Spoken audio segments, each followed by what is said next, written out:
what happened was, again, he set up this Paris kind of night in. She did not respond to it in the way that he liked. She left the home. And Now again, that was when his she, words, right? She didn't yes, respond the way I liked. That was his yes, word. he said that was the hardest thing he's ever done, was putting that night together for her. Um, and he had assumptions that she was having an affair. And when she left, he obviously, this enraged him. And when she came back, this is when the violence occurred. He stabbed her over 40 times. He stepped her over There, 40 times. 40 times. That's and more again, than a slip. That's some huge amount of rage there. yes. That isn't Um, just a little loss of control. that to me seems there was a built up, like, again, as you say, like anger.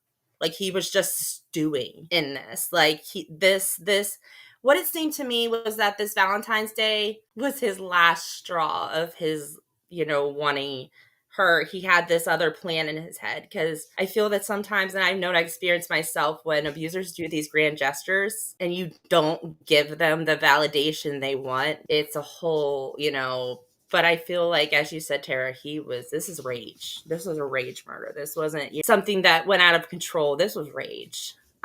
He sent pictures of her dead body to her family members and her, again, supposed boyfriend, but it was a coworker. And again, there was no indication that there was a romantic relationship. This could have just a male friend that she was Yeah. confiding in. I Sent pictures mean, that look what you made look me. what you made me do. To them. Yes. He was blaming this person, this man or coworker, that this was his fault because they were having an affair. Again, when he was interviewed by the police, that's when he made the statement, "This is the hardest thing I've ever done, was planning this Valentine's Day." Not like, he was more still very upset and jilted even after he killed her. Not like apologetic, like, "He killed the mother of my children. What did I do?" He was still jilted about Yeah, and the his. kids were home. Yes, they were Kids were home. home. They were home. So that is Yeah. another thing that is very much, and I know I experienced it as well.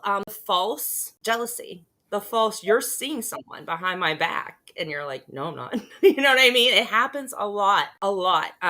Sometimes it's because they're cheating. Sometimes, again, it's because they are not in their right minds and they need something. But 100%, this man, I believe, was living in his own narrative for a while, Tara.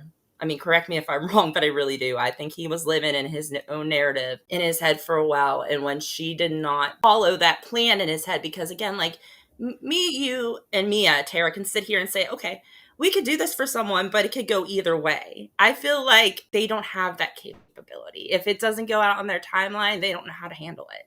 They don't like, but it's just, it's, to me, I feel very horrible for those children, because that had to be more than traumatic and gruesome.